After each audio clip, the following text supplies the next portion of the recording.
और बे आ गए 10वीं में। कोई कूदता हुआ आया होगा तो कोई गिरता पड़ता तो कोई तो रेंगता हुआ। जैसे भी आए हो बधाई हो, तुम उन 20 लाख बच्चों में से एक हो जिन्होंने ये कर दिखाया। कांग्रेचुलेशंस। अब तुम पर होगा थोड़ा लोड क्योंकि इस साल है बोर्ड। इस साल मार्कशीट स्कूल नहीं सीबीएसई देगा। जिंदगी में एक ऑफिशियल रिकॉर्ड बनेगा, तो ये साल मैटर करता है। सच बताऊं तो जीवन में 10th के मार्क्स इतने ज्यादा भी मैटर नहीं करता।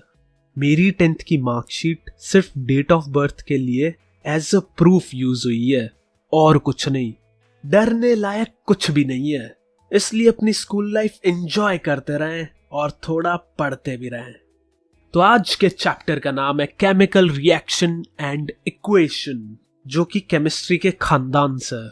मैंने जो देखा है कि बच्चे या तो केमिस्ट्री से बहुत प्यार करते हैं या फिर उसे बाप भाई की गालियां देते हैं। बीच के लोग कम ही होते हैं और हमारी कोशिश हमेशा यही रहेगी कि तुम्हें इससे लव हो जाए।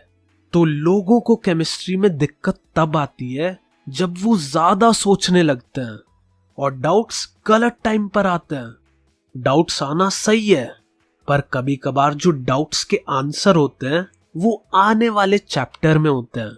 तो उस सस्पेंस के खुलने का थोड़ा सा सब्र करो।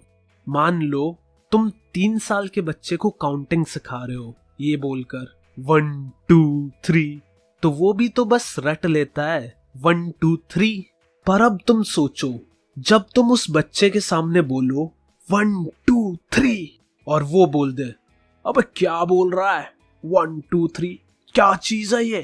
अब उस बच्चे को ये थोड़ी समझाने बैठोगे कि इसे काउंटिंग कहते हैं, इससे फिर एडिशन सब्ट्रैक्शन कर पाते हैं और आगे चल के 10वीं में इस काउंटिंग के कारण x की वैल्यू निकालने में हमें मदद मिलती है। अगर उसे ये बात समझ आ गई तो वो तो बोल देगा गाल खींचने तक तो ठीक था, लेकिन भाई ये सब हमसे नहीं हो पाएगा। मैं मम्मी की कोख में वापस जा रहा हूँ, मुझे नहीं रहना इस जालिम दुनिया में। तो केमिस्ट्री में भी कभी कभार यही दिक्कत होती है। केमिस्ट्री में पुरानी चीजें याद ना हो तो आगे दिक्कत आती है।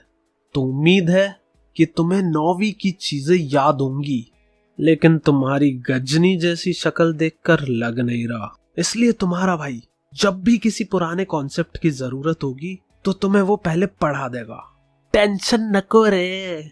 चलो यार, आज बहुत बातें कर ली, अब चैप्टर शुरू करते हैं। जैसा कि तुम्हें पता है दुनिया में 118 एलिमेंट्स हैं। ये जो पीरियोडिक टेबल देख रहे हो, ये डब्बे, ये सब एलिमेंट्स हैं। अच्छा हुआ भाई आपने बता दिया, वरना मैं तो इसे क्रॉसवर्ड समझ के सॉल्व करने वाला था।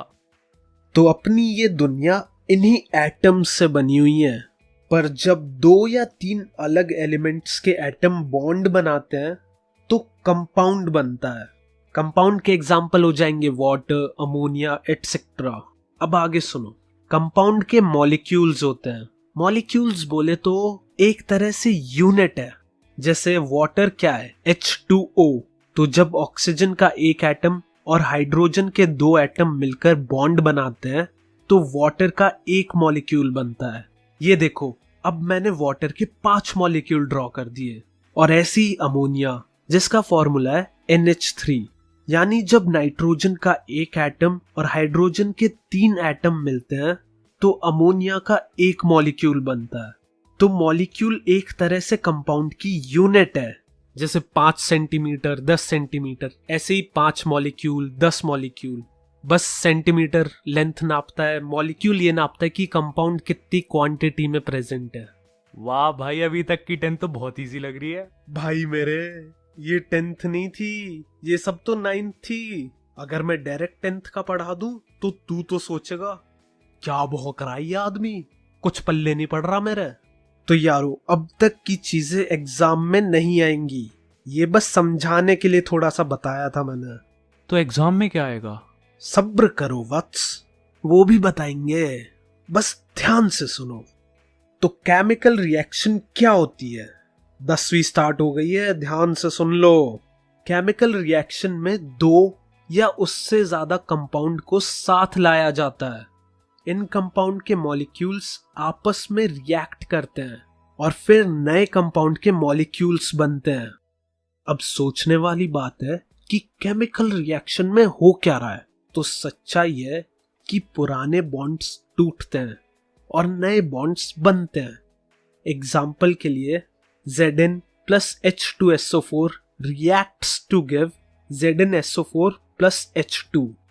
तो इसमें हुआ ये कि दो हाइड्रोजन एटम का बॉन्ड टूट गया SO4 से और उन दोनों हाइड्रोजन एटम ने मिलकर एक दूसरे के साथ बॉन्ड बनाया जिससे बना H2 यानी हाइड्रोजन गैस, और SO4 ने Zn के साथ नया बॉन्ड बनाया। तो केमिकल रिएक्शन में बॉन्ड्स टूटते हैं और बनते हैं, पर ये जब रिएक्शन होगा तब तुम्हें अपनी आंखों से ये बॉन्ड टूटते जुड़ते हुए नजर नहीं आएंगे। अब तुम्हें थोड़ी दिखेगा कि SO4 की दो गर्लफ्रेंड है हाइड्रोजन नाम की, और उन दोनों ने SO4 से ब्रेकअप कर लिया और एक दूसरे के साथ एक लेस्बियन रिलेशनशिप में आ गई, और फिर SO4 ने उनकी जगह Zn पटा ली। वैसे ये जो रिएक्शन मैंने अभी बताई है इसे याद कर लो, क्योंकि इसका जिक्र एक बार और होगा और इम्पोर्टेंट जगह होगा। तो एग्जाम में सवाल आएगा, mention some characteristic of a chemical reaction, यानी तुम्हें कैसे पता चलेगा कि केमिकल रिएक्शन हुआ है। तो इसके 5 पॉइंट हैं। पहला है चेंज इन स्टेट। स्टेट याद है ना, यूपी बिहार की बात नहीं हो रही, बात हो रही है सॉलिड लिक्विड गैस स्टेट की।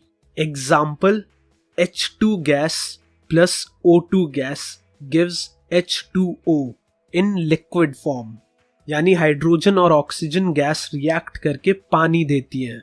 ऐसा इमेजिन करो तुमने कंटेनर में H2 और O2 गैस साथ भरी। तुम थोड़ी देर बाद आए, तुमने कंटेनर खोल के देखा और वहां पानी पड़ा हुआ है। तुम सोचोगे इसमें तो गैस रखी थी, कौन ले गया और ये पानी कहां से आया, कोई मूत के तो नहीं चला गया।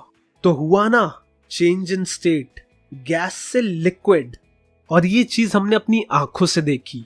चलो अब मैं ऐसी 4 पॉइंट्स और बताऊंगा। तो एग्जाम में तुम्हें ये 4 पॉइंट्स लिखने हैं और हर पॉइंट के साथ एक एग्जाम्पल भी जरूर लिखना है। दूसरा पॉइंट है चेंज इन कलर। सर अपने बेस्ट फ्रेंड की याद आ गई, क्या रंग बदले थे उसने। क्यों, क्या हुआ? जैसे ही उसने एक लड़की पटाई, अब उसके पास टाइम ही नहीं है मेरे लिए। तो ढूंढ लेना तू भी कोई। क्या लड़की? नहीं नहीं, वो तेरे बस की नहीं है, मैं तो बेस्ट फ्रेंड की बात कर रहा था। आगे बढ़ते हैं। चेंज इन कलर का एग्जाम्पल है Fe plus CuSO4 gives FeSO4 plus Cu। Copper sulphate का एक्वस सॉल्यूशन ब्लू कलर का होता है, पर जब तुम उसमें आयरन डालोगे तो कलर चेंज होकर ब्लू ग्रीन बन जाता है। तो वो नया सॉल्यूशन आयरन सल्फेट का होता है और नीचे तुम्हें कुछ सॉलिड सा पड़ा हुआ मिलेगा, तो वो कॉपर है। इस एग्जाम्पल को भी याद रखना, इसका भी चैप्टर में आगे यूज है। और जो इंटेलिजेंट बालक सोच रहे हैं कि एक्वस सॉल्यूशन क्या होता है, तो जैसे पानी में नमक मिक्स करते हैं तो उसे सॉल्ट सॉल्यूशन बोलते हैं, वैसे ही कॉपर सल्फेट के क्रिस्टल को जब हम पानी में डालते हैं और मिक्स करते हैं तो उसे एक्वस कॉपर सल्फेट सॉल्यूशन कहते हैं। तीसरा पॉइंट है एवोल्यूशन ऑफ गैस, यानी गैस का निकलना। इसका एग्जाम्पल तो मैं ऑलरेडी बता चुका हूं। अरे बताया तो था, जब दो हाइड्रोजन एटम लेस्बियन रिलेशनशिप में आते हैं। अब आया बुद्धि में? हाँ वही था। Zn plus H2SO4 gives ZnSO4 plus H2। इस रिएक्शन में H2 यानी हाइड्रोजन गैस रिलीज होती है। चलो अब 4th पॉइंट पर आते हैं, चेंज इन टेम्परेचर, और एग्जाम्पल है CaO plus H2O gives CaOH2।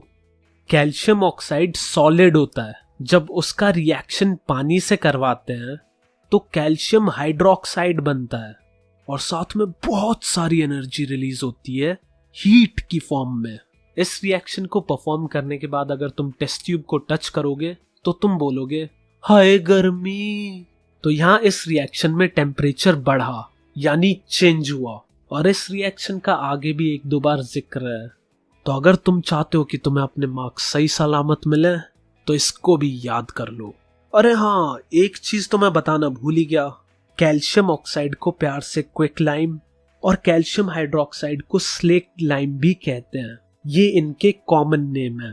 पांचवा और आखिरी पॉइंट, फॉर्मेशन ऑफ प्रेसिपिटेट। इसमें होता क्या है कि तुम दो सॉल्यूशन को मिलाओ और रिएक्शन के बाद तुम्हें सॉल्यूशन के नीचे कुछ सॉलिड सा दिखे तो उस सॉलिड को प्रेसिपिटेट कहते हैं। उदाहरण के लिए लेड नेट्रेट सॉल्यूशन और पोटेशियम आयोडीन सॉल्यूशन के रिएक्ट करने से बनता है पोटेशियम नेट्रेट सॉल्यूशन और उसमें येलो कलर का प्रेसिपिटेट मिलता है जो कि लेड आयोडाइड होता है, कुछ पॉटी जैसा दिखेगा। मैं एक बार पांचों पॉइंट एग्जाम्पल के साथ बोर्ड पर फिर लिख देता हूं। तो यार आज के लिए इतना बहुत होगा। अगली वीडियो में हम मिलकर पढ़ेंगे केमिकल इक्वेशन और उसको बैलेंस कैसे करते हैं उस बारे में।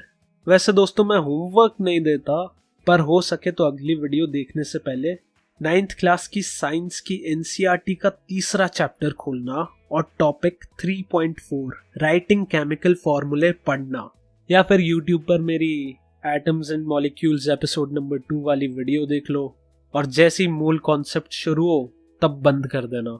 चलो फिर मिलते हैं अगले एपिसोड में।